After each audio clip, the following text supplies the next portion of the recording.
Olá, maravilhosas! Sejam todas muito bem-vindas a mais um Pod Maravilha. Hoje eu estou aqui com uma mulher sensacional que vocês vão conhecer. E antes de mais, eu quero agradecer ao espaço da minha amiga Cristiane Marques. Ela é dentista e está localizada em Lisboa, a clínica dela. Vou deixar aqui o Instagram para vocês, o Unique Smile, para você vir tratar os seus dentes. Se você tem medo de dentista, você vai perder o medo rapidinho. E também ela tem os aparelhos mais modernos, que aqueles que não aparecem são invisíveis, e ó, o atendimento é 5 estrelas. Ah, e os miúdos também. Aqui tem um espaço maravilhoso que vocês podem conferir lá no meu Instagram e no Instagram do Pod Maravilha. E vamos conhecer agora, primeiro vamos rodar a vinheta e vamos conhecer agora a nossa maravilhosa de hoje.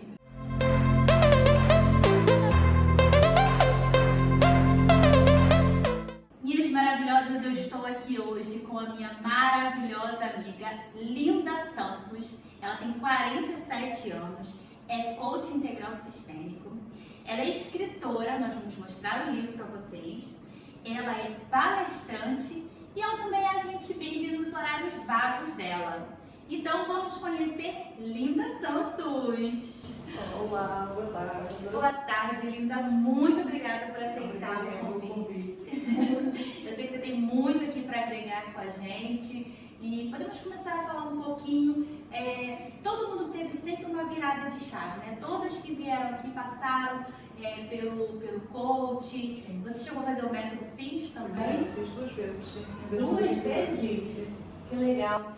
E conta um pouquinho a Linda antes do método CIS, antes do coach, a Linda hoje. A gente estava falando sobre idade aqui, que ela falou que tem 47 anos. Eu falei, eu fiz 40, mas a gente não troca, né, Linda?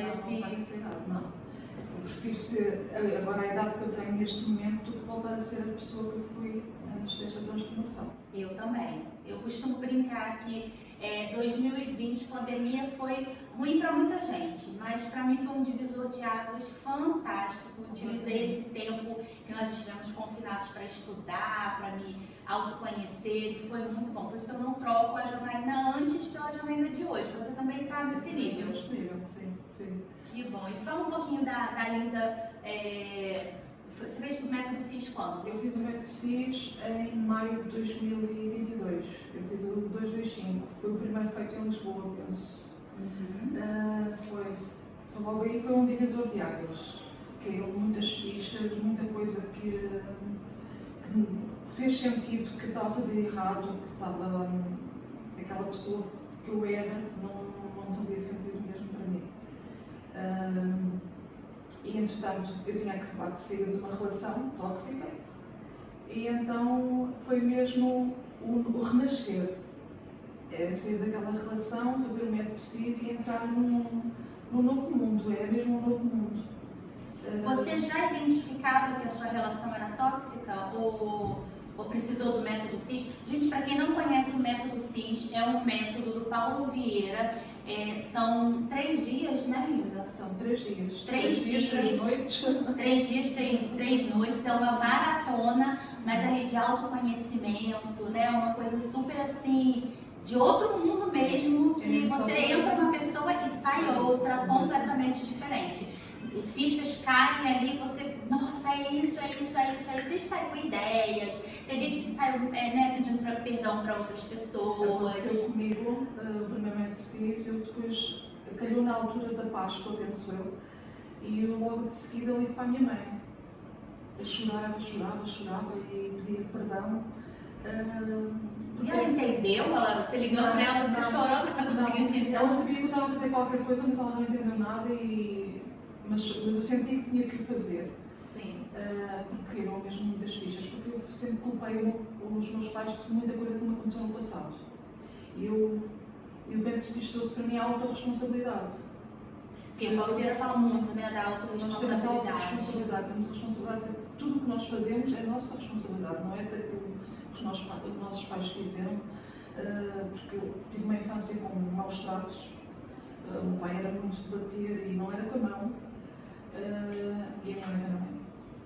E então, eu cortaram as asas nos estudos. A partir do momento que eu comecei a namorar com 15 anos, o meu pai tirou-me da escola, não me deixou estudar. Então, para mim, anos seguintes, eu culpava o meu pai de eu não ter sido ninguém na minha vida, de eu não ter estudado, de eu estar a fazer coisas que eu não gostava porque não tive uma oportunidade. E não é preciso que eu meça ficha, não. Isso foram escolhas minhas. Eu escolhi namorar, o meu pai não me deixou namorar e ele lá tinha as razões dele. Mas depois, a partir daí, foram escolhas minhas que me levaram à vida que eu escolhi. Não é? A gente tem sempre a tendência de culpar o outro por situações que nós passamos, né? E falando aqui um pouquinho dos pais, por mais que eles errem, é sempre na intenção de acertar. Isso aí é uma coisa assim que precisa ficar marcado. Sempre quando os pais erram, né, eles sempre estão na intenção de acertar. Ele queria te livrar de um relacionamento que futuramente não ia ser um bom relacionamento para você, né? Mas na altura, né, não sabia. Para mim, era aquilo, eu queria aquilo, não é? E não escutou o pai, porque se você não tivesse namorado, ele ia deixar você estudar. Exato. Mesmo. Não que ele esteja 100% certo, mas foi uma forma talvez que ele achou que você fosse desistir do namoro. Mas não desisti. Não desisti. E pronto, ele tirou-me da escola contra tudo e contra todos. A minha encarregada, a diretora de turma na altura, mandou uma carta para ele. Dizer, como Ela falou rápido, gente. Diretora de turma. Diretora de turma aqui é uma professora responsável por aquela turma. Não é que lá no Brasil a gente só tem a diretora da escola que resolve tudo. Aqui há uma diretora, a diretora da escola, mas também cada turma há uma diretora de turma. Ela falou rápido, diretora de turma.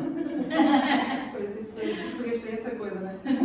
Eu já estou há 6 anos, consigo perceber. E então ele dizia que não, que ele é que era responsável por mim, ele é que mandava, GNR, militar, pronto. E tinha que ser como ele fazia e ele é que estava sempre certo. E pronto, e depois comecei a trabalhar e nunca mais estudei. Depois conheci, acabou o namoro na mesma, acabou esse namoro na mesma, esse meu primeiro namorado, porque depois ele traiu-me. Como eu estava proibida de namorar e assim, tinha que ser tudo às escondidas, pronto, ele depois saiu com outras pessoas. Foi como a mais fácil. Foi como a mais fácil, é verdade. E logo aí devia ser um alerta, que era para ficar no passado e não voltar. E então tive outra relação, eu conheci o pai da minha filha mais velha, aos meus 17 anos, mas nessa altura o meu pai proibiu-me de novo de namorar. Mas ele tinha razão, porque ele dizia que ele era drogado, que andava com más companhias. Ele conhecia o lado... Ele conhecia o de vista, mas pronto, se calhar via mais do que aquilo que eu via. Uhum. E ele chegou-me até a ameaçar-me que se eu voltasse a ver que fazia e acontecia, e eu tomei aquilo tão pessoal que saí de casa. Saí de casa e fui-me juntar com ele. Enfrentou e foi tomar a rédea da sua vida. Foi. 17 anos, ninguém me manda agora. Eu faltava uma semana para fazer os 18 anos, já me achava muito adulta e vou fazer a minha vida. Não correu mal porque os primeiros anos foram muito difíceis porque ele realmente tinha problemas com droga, era adicto, e foi desafiante para mim, mas ele era uma pessoa super tranquila, super apaixonada por mim, muito meu amigo, e juntos conseguimos fazer... Inclusive, vocês são amigos até hoje, né? Quando a primeira vez que a gente se encontrou, nós conversamos um pouquinho, você falou, vocês são amigos até hoje, tem uma filha em comum, e eu acho isso bonito, porque acaba que não é comum, né? É verdade. Mas pronto, ao fim de... Pronto, eu consegui ajudá-lo nesse sentido, de sair da droga. Ele queria muito ser pai aos 30 anos, e foi pai aos 30 anos. Eu fui engravidada da minha filha mais velha com 21, e ele tinha 8 anos a mais que eu. Ele foi pai aos 30 anos, e foi a melhor alegria do que eu lhe podia dar, E foi uma força para ele sair das drogas. Sim. Só que depois, a minha filha tinha 5 anos e o meu amor do passado voltou. Aquele primeiro namorado. O primeiro namorado. Amor do passado, gente. Voltou quando ela estava toda organizada, casada, com uma filha de 5 anos. Voltou e aquilo reviveu tudo outra vez. Eu conto que essa fase foi uma coisa engraçada porque parece uma cena de um filme. Eu estava a trabalhar num posto de correios e estava a tirar uma caixa com uma encomenda de um armário e quando olho para a frente dou de caras com ele e parece que mais nada à volta existia. Era só eu e ele e ficamos assim a olhar um para o outro e voltou aquela chama outra vez, voltou aquilo tudo. Voltou lá na adolescência.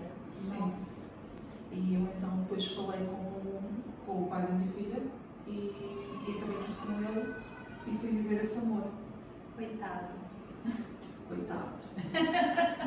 Coitado. Ele era completamente mesmo apaixonado por mim. Ainda até há pouco tempo a minha filha dizia que ele quando via a minha filha a dormir dizia tal e qual a mãe. E via-se mesmo que ele ainda era apaixonado por mim. Ela se parece com você? Ela é muito parecida comigo. Loirinha dos olhos claros? Agora que ela agora é ruiva. Pintou. Ruivo.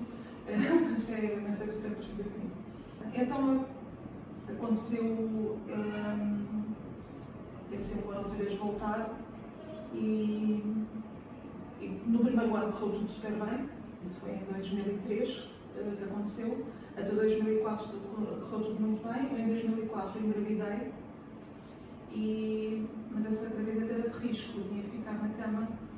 Ele foi super querido, fazia tudo, ele ajudava-me, ele fazia as refeições, ia me levar à cama. Foi o melhor mesmo, o melhor companheiro que podia ter. Mas eu acabei por perder o bebê, mesmo em repouso, mesmo não trabalhando, acabei por perder o bebê. Então parece que a partir daí, não sei se foi ele que ficou frustrado, ficou triste, ficou desiludido com a perda daquele bebê que ele também gostava muito de ser pai. Ele foi trabalhar numa empresa onde estava a trabalhar também um ex-colega de escola e esse colega já estava nas drogas. Nossa, e ele era muito aí você viveu tudo de novo. Repetição outra vez, padrões. Padrões, isso que eu ia falar, a repetição de padrões, aquilo que a gente atrai de forma inconsciente, né? Então voltou aquilo tudo outra vez, só com uma diferença muito grande, que ele era agressivo. Ele quando tinha falta de droga, quando tinha falta de dinheiro para a droga, ele tornava-se uma pessoa muito agressiva. E nessa altura a minha filha Beatriz ia comigo, ia passar os fins de semana comigo à minha casa. A sua filha do primeiro casamento morava com o pai dela e ia passar os fins de semana com você. E ela depois tinha medo de estar com ele, então já não queria ir. Então houve uma altura que ela deixou de ir porque não queria mesmo ir, não queria estar com ele. E logo aí eu devia ter cortado, né? Isso, mas não, ainda tentei o ajudar a sair e tal, mas foi muito mais complicado com ele. Mas eu trabalhava nos correios e depois ele pressionava-me para arranjar dinheiro. Eu até que fiz. Ele não trabalhava? Ele trabalhava, mas o que ele trabalhava era tudo para a droga. E depois faltava para casa. Faltava para os bens essenciais, faltava para tudo o que nós precisávamos da casa, que era só o meu ordenado. E como ele depois gastava tudo na droga e às vezes precisava de mais, então pressionava-me para arranjar dinheiro, porque eu trabalhava ao balcão, num posto de correios, ele sabia como movimentava com dinheiro. Nossa. Então ele ia todos os dias para lá fazer-me pressão. Mesmo que não dissesse nada, ele mostrava-se, tipo, estou aqui e tens que me arranjar dinheiro para eu não sair daqui. E foi muito complicado. Eu não sei como é que eu fiz, mas nós quando temos, às vezes, arranjamos forças, não sei onde, arranjamos maneiras de magicar para nós conseguirmos sobreviver às coisas. E então arranjei um esquema que eu conseguia retirar dinheiro e como eu estava responsável por aquilo, porque os meus patrões confiavam em mim, e é aquilo que mais me dói hoje, mesmo, eu ainda não consegui despedir perdão nesse sentido, porque mas é uma coisa que eu quero fazer, só que eu já não sei onde é que eles moram, são pessoas mais velhas e já não moram no sítio onde moravam, que eu já procurei e não moram, e queria lhes pedir mesmo perdão pessoalmente, porque eu paguei pelo que fiz, mas não lhes pedi perdão. E isso ainda está aqui um bocadinho, eu acho que isso ainda me está aqui a Você quebrou a confiança que eles tinham, né? Em você. E Linda, você comentava com alguém nessa situação que você estava vivendo ou você vivia sozinha, calada? comigo. E pensava, tinha alguma altura que você pensava assim, não sei, na hora de dormir, na hora que ia tomar um banho, você está sozinha, você pensava, o que eu estou fazendo nesse relacionamento? Chegava a pensar ou não pensava? Não, porque eu pensava sempre que eu conseguia dar a volta àquilo. E eu era super apaixonada por ele.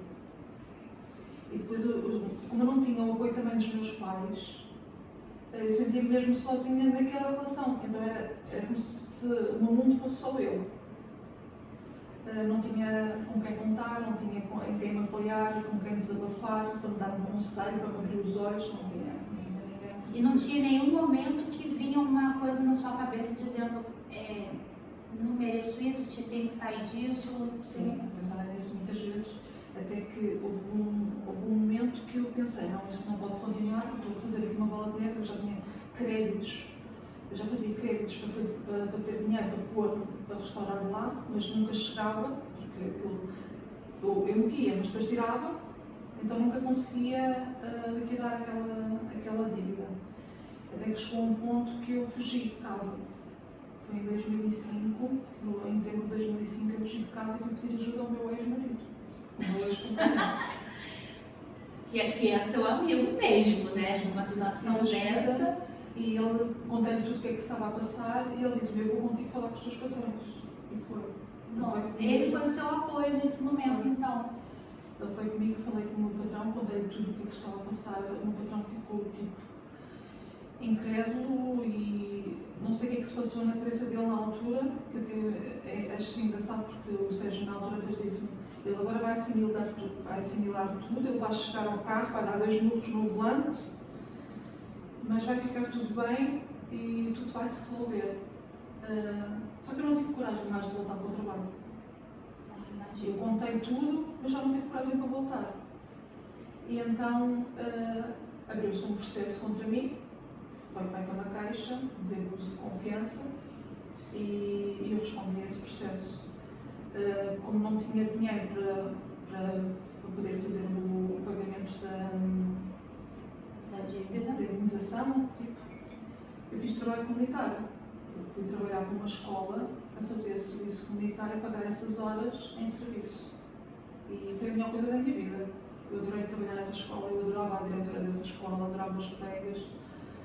Os miúdos todos adoravam e foi uma experiência nova com crianças que eu adorei. Ao mesmo tempo foi eu pagar o que tinha feito, não é? Mas também estava a receber muita coisa em troca. Mas depois caí no erro de voltar outra vez. Voltar com ele. Voltar com ele. Voltei outra vez com ele porque ele dizia-me que ia mudar e que ia tudo mudar. Que ele ia deixar a droga e podíamos construir uma família, que ele podia ser pai comigo. E eu apaixonada por ele, acreditar nele, não é? Então voltei. E em 2006 engravido, em 2007 nasce a Lara, aliás, engravidei em 2007, em fevereiro de 2007, e em novembro nasceu a Lara. E realmente ele começou a mudar.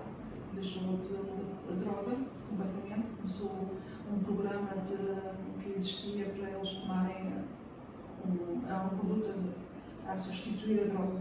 E para ir deixando, para fazer o desmame e para deixar completamente. Ele fez isso. Fez isso porque ele não conseguia estar em clínica nenhuma porque ele tinha muitos ciúmes de mim. Então ele não podia estar internado numa clínica e saber que eu estava cá fora, solta. Porque ele era muito obsessivo. Para você ver como que as pessoas vão dando sinais e a gente não percebe, né? Os sinais estão todos lá. Os sinais estão de todos os lados. Quem tem um ciúmes obsessivo, que não permite que o outro tenha a sua vida própria, está sempre desconfiado, é porque faz alguma coisa. Isso. Né? Porque a gente julga o outro pela gente. Mesmo. E você não tinha nem se atentado a isso? Nunca me fez aquele clique de que isso não era bom, que isso era mau. Eu sentia que ele gostava muito de mim, que não queria estar longe de mim. E então, para mim isso era amor. Não era, mas para mim era amor. E então, pronto, ele entrou nesse processo, que era da metadona, que eu tomava e tal, até que deixou completamente. E eu pensei que com ele deixar a droga, que também ia deixar de ser agressivo. Mas não. A agressividade dele estava lá. É porque é outra questão. A droga, o dinheiro, a bebida, ele não muda a personalidade do outro. Eles apenas intensificam aquilo que é da personalidade, né? Por isso tem gente que bebe e usa droga e não é agressivo. Mas tem gente que bebe e usa droga e é agressivo. Por quê? Porque também é da natureza da pessoa. É verdade. É como a bebida. Há pessoas que bebem e começam logo a ficar com um estado alterado e começam a ser agressivos. É a mesma pessoa que é assim. A bebida só vem a intensificar mesmo aquilo que a pessoa tem, às vezes, dentro dela e às vezes está guardado e a pessoa vira um valentão, fica corajoso. Então ele continua agressivo, mas agressivo não só de palavras, mas mesmo fisicamente. Começou a ficar muito agressivo, mas depois nessa altura já tinha a minha filha. Não é? Ele para a filha sempre foi um pai que sempre tentou lhe dar tudo, sempre tentou ser o melhor para ele, só que ao mesmo tempo, ele ainda hoje me diz que nunca fez mal à filha, mas fazia. Porque ele ao fazer de forma indireta à mãe, estava a fazer assim, mal à filha. Claro. E a filha participava em tudo, a filha via tudo, assistia a tudo.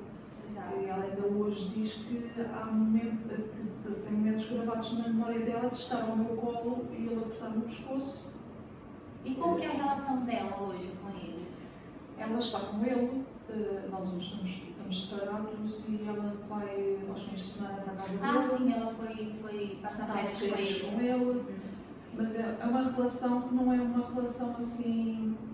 Eu sinto que a minha filha tem medo. Não é uma relação assim saudável de pai e filho. Pai e filha. Não, eu sinto que ela vai e obedece a muita coisa com medo que haja alguma represália se não o fizer. Até que, lá está, a pandemia mudou tudo e foi a pandemia que me trouxe assim muitas mudanças na minha vida, porque foi aí que eu descobri que ele me traía. Para além de tudo o que acontecia já na minha vida, depois descobri que ele me traía. Pois, está aí, justifica os ciúmes dele. Como ele traía, ele tinha medo de ser traído. E era uma coisa que ele me dizia muitas vezes quando me ofendia, é que ele insinuava que eu tinha amantes. Ele dizia muitas vezes isso. Tu e os teus amantes, tu andas com este, tu andas com aquele, sempre a insinuar alguma coisa da minha parte. E eu ficava tipo, eu não faço mal nenhum, eu trabalho, eu sou uma boa dona de casa, trabalho para ajudar a sustentar esta casa, eu dou tudo para esta família e ele me dizer estas coisas porquê? Não fazia sentido nenhum. Quando eu descobri que ele me traía, aí fez sentido. Fez sentido, sim. Ele acusava-me daquilo que ele fazia. E eu descobri, por acaso, no computador, vi que tinha lá hotéis marcados com duas pessoas e essa segunda pessoa não era eu. E confrontei com isso e ainda levei com uma resposta: não tinhas nada a mexer nas minhas coisas. E a partir daí, depois, passo no computador, passo no telemóvel e tudo estava trancado à minha pessoa. Então, lógico, se a pessoa tem uma password no telemóvel, no computador, tem alguma coisa a esconder. E o que não se deve existir no casal, né? Dentro de um relacionamento. E então foi aí que nós já tínhamos comprado a casa, tínhamos casa própria em conjunto e ele teve um problema de saúde que foi internado por causa de uma hérnia. Então ele teve que ser internado e nessa altura, eu como não queria saber o que é que se passava, o que é que havia ali por trás, ele escondeu a chave do carro no bolso de um casaco, porque ele foi de Uber para o hospital, ficou lá internado, e eu andava a chave do carro não encontrava. Então descobri no bolso de um casaco, fui à garagem e fui revistar o carro. Foi quando eu descobri as provas todas da traição.